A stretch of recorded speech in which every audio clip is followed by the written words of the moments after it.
morning, Internet. I'm Christiane Cordero, and this is the 734 from WCCO.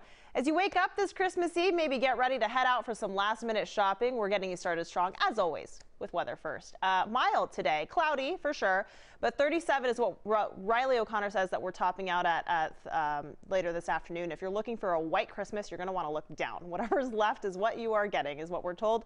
But hey, 37, 35 degrees today, and should be good for commuters if you're headed out of town, whether you're flying or you're driving. All right, let's talk about that, though. If you are heading out of town, we want to know where you're going. What are you doing this Christmas? Are you expecting family to come visit you? Or are you headed somewhere warm? Are you heading somewhere colder? What are some of your holiday traditions? Those watching on Facebook, leave a comment right here, and we'll get through a few of those in just a moment. Some of you might be heading out to Christmas celebrations today. We saw early risers out at MSP Airport this morning. It wasn't that chaotic. We didn't see any major delays and lines weren't too long, but that could of course change later this week as people head home. We talked to one traveler who says it's all part of the holidays. I did kind of expect a lot of lines, and honestly, it's been kind of hectic. You know, it's been kind of crazy. Like, the airplane was completely full. It's definitely travel season. People are definitely out. It's definitely holiday season, so everyone just get in the spirit. That's right, get in the spirit. Let's get into the spirit of shopping as well. If you forgot to buy something or you need it today or tomorrow, no problem. Just a heads up on some deadlines. Cub Foods, Lunds & Byerly's are open till 4 o'clock. Costco closes at 5. Walmart, Best Buy, and Kohl's at 6. And Target shuts its doors at 10 p.m. Many of them are opening early, so I highly suggest checking the times of your local store, getting there ASAP. Many of Twin Cities malls are also still open. You can shop at the Galleria and Edina until 4 p.m. Rosedale and Ridgedale centers are open until 5, and Mall of America, Maplewood Mall, and Southdale Center are open until 6. Don't forget the milk and cookies and carrots. Santa Claus is coming to town. Millions of people are tracking him in real time on NORAD Santa Tracker. Isn't technology amazing? How did we do this 20 years ago? Who knows? He's delivering gifts in Sydney, Australia right now. Speaking of Sydney, Australia, this video does not fit under the holiday spirit. 5 people were hospitalized after a Christmas promotion ended in a stampede for free gifts. This is at the mall just outside of Sydney, dubbed the Ultimate Mega Balloon Drop. As you can see, shoppers were scrambling for balloons filled with free gifts. Vikings fans, sorry, that's all I've got for you. The Vikes lost to the Packers 23-10 last night. It was Green Bay's first win at US Bank Stadium. Good news is fans showed up like the rivalry game that it was. There was no shortage of purple or green filling the tailgate lots before the game. More than 67,000 people were at US Bank Stadium last night. That is an all-time high, and you can bet Vikings fans are still staying faithful. We were hoping for a Christmas miracle. I mean, as a season ticket holder, you know, it's always fun to come out before Christmas, get that geared up. You know, we're excited for Packers, Vikings, and unfortunately we didn't do it tonight, so we're pretty bummed. Yeah, I'm pretty bummed too. And unfortunately, it is what it is, but we're still going to be Vikings fans, so what are we going to do? We're going to still support them. Other good news, Vikings are still in the playoffs as a wild card. They play Chicago on Sunday. There's been another security breach at Facebook. A cybersecurity firm says 267 million Facebook users' personal information was exposed online. That includes IDs, names, and phone numbers. Most of the users were Americans. Facebook says it is looking into the issue, so TBD on that.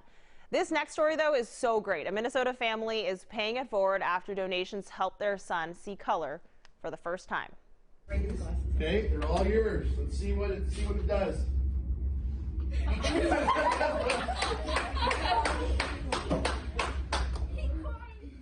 Yeah, remember that. We first showed you this video last month. That's 12-year-old Jonathan Jones putting on his color correction glasses for the very first time. Well, GoFundMe helped him get the glasses, and when his video went viral, more donations started pouring in. His family decided to use the money to get glasses for other boys. They gathered at Lakeview High School in Cottonwood, and one by one, the kids tried them on. I just like to see what everybody else sees. Amazing, and it's also really a big experience for me to see the actual colors to things.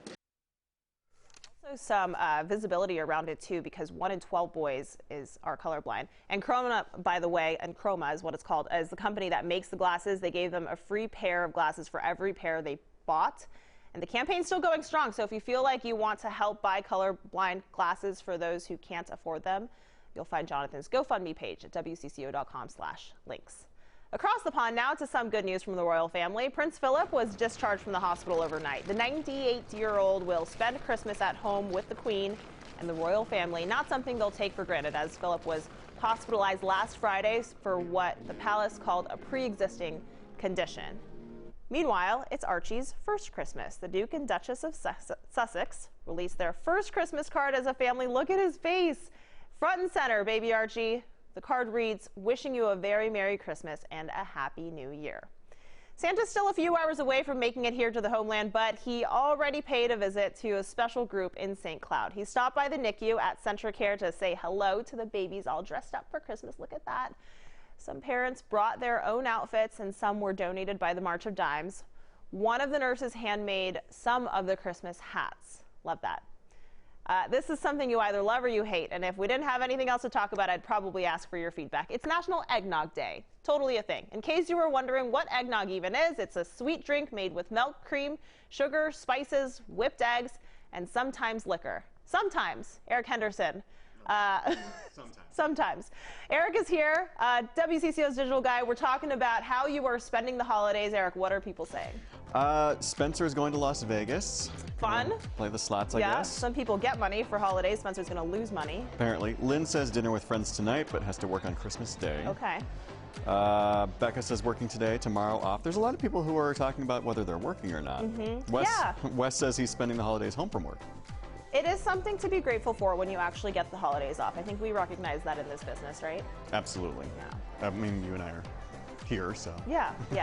I do feel very, very grateful that I have tomorrow off. But yeah, be nice to people as you're out shopping today, because they are working on Christmas Eve and they might be working on Christmas Day. So thanks, Eric. Appreciate it. That's it for now. This is the 734 from WCCO, and most of the Twin Cities are on the go. So go ahead and make us your place for mobile news. We'll be back here on Thursday, 734. And until then, be nice to each other out on the internet.